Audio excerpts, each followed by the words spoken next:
my Collage Weekly Planner from 2021, designed by Margarete Miller. I will link her information below. And again, this has been a really nice, consistent practice that I followed throughout the year. I even took this with me to Alaska, and I had pre-chosen items to put in here, plus I added in things that I found along the way. So just having that weekly prompt was something to look forward to, and challenging, and it developed and changed over time. And you can see it got quite chunky, and I know some people are just thinking next year just to buy her prompts, because I think she's selling those as well instead of the planner. But I just kind of like the planner because it's already all in one place, and I don't have to go looking around for things that, you know, I might have downloaded and then forgot where I put them or something, or printed and forgot where I put them. So I started out having like a little tag where I was going to explain what my collages were, but that didn't last very long, because then I just decided I wanted to enjoy it. And the other thing that I chose not to do is I didn't really use it as a planner. I went ahead and covered the other side, although this year she has some pretty cool things on the planner side, so I might go ahead and just use this as a planner. I don't know. I haven't decided yet. So lots of options. It's still early, right? We have a few more days to make up our mind, and you can always change your mind as you go along. So I liked doing the two sided spreads, and so we'll see what happens. And so now I'm just going to kind of slowly flip through this, maybe point something out here and there. This is my niece's wedding, and I actually want to add a photo of, you can see the necklace she gave me, but I want to add a photo of me and the necklace. It was in Morse code and said officiant, so that was fun.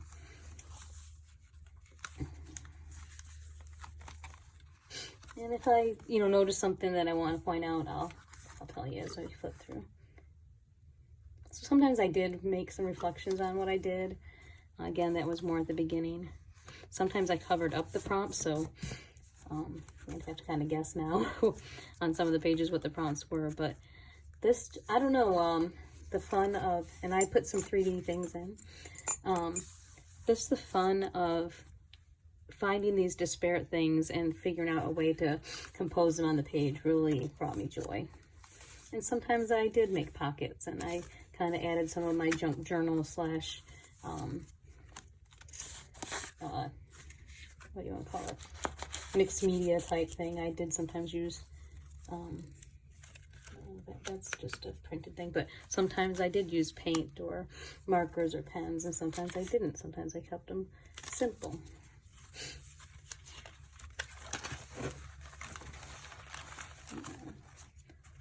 So I'm just looking through these at the same time as you are, so I don't know. I'm trying to see if I can get the glare off. Okay, there we go. And then I tuck things in there that I need to use for later. This was one of my favorites too. The little bird saying, "Who's ready for spring?"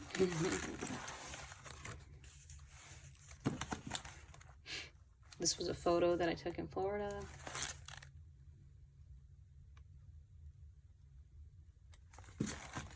This was just random old photos that I had that aren't anybody that I know. Poetry from like a middle school book.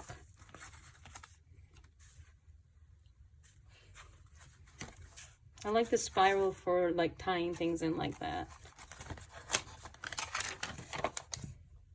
And sometimes I did add my own artwork. Just depended on what mood I was in, what I was working on at the time.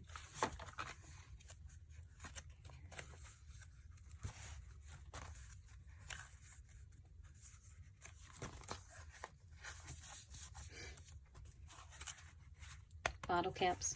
I just squished it down and poked a hole in it, and then used a brad to, and then just taped over it the next time. Stickers. I liked stickers. I had these are starting to come into the pages that I did when we were in Alaska.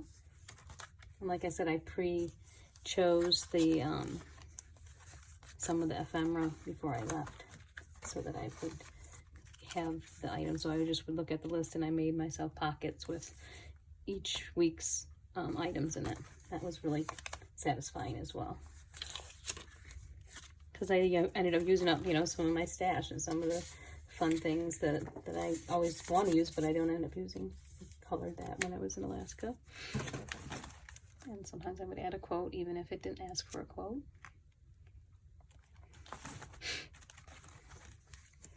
These ones I thought, you know, they left blank. I could come back and write on them again if I wanted. Or even possibly, you know, scan this in and use it again in a different place.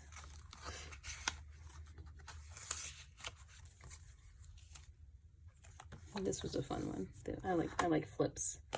And seal from like visitor guides when we were in. I brought this card with me.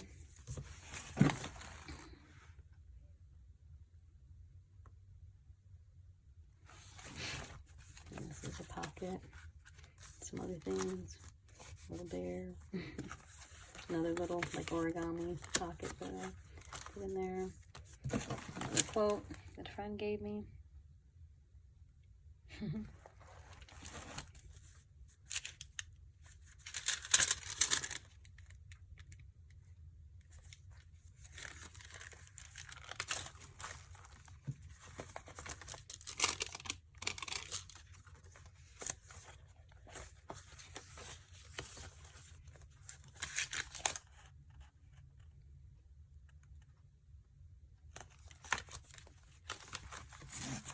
This was from my husband's high school. I found it, thought it was cool. Graduated in 79.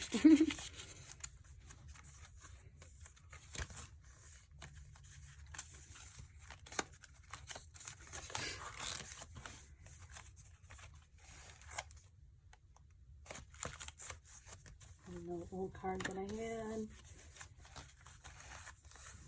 Stamps.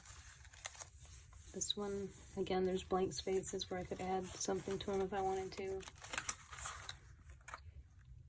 So sometimes, even though I was mainly doing this just for fun and experimentation, I can go back and look at it and say, oh, how could I replicate that in a different journal, and see how could I, use these ones that I put the labels on. Here's another one with some random black and white photos that I had, and this was a bookmark that I got at the Writers Museum in Chicago.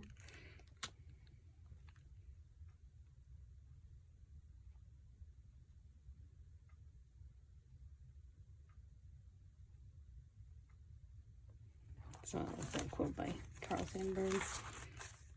Here's one where I brought in some stenciling, some old photos again. I do like working with old black and white photos.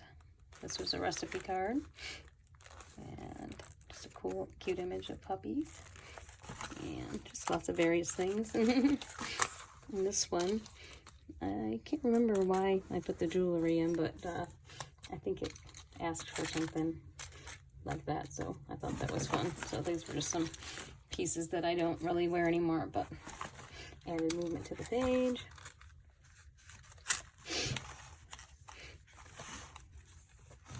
Sorry, I keep moving it around. Okay. Here's another one with the labels, and I didn't go back and write anything. So it's fun looking through the whole year again, because then you kind of see a theme. And then this was getting into the holiday season.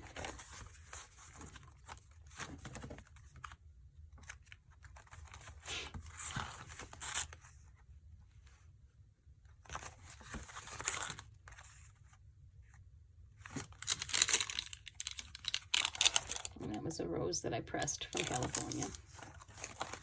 And that is it.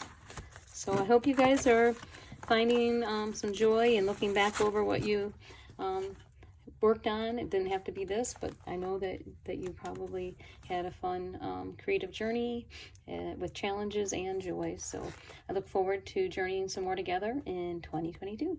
Bye for now.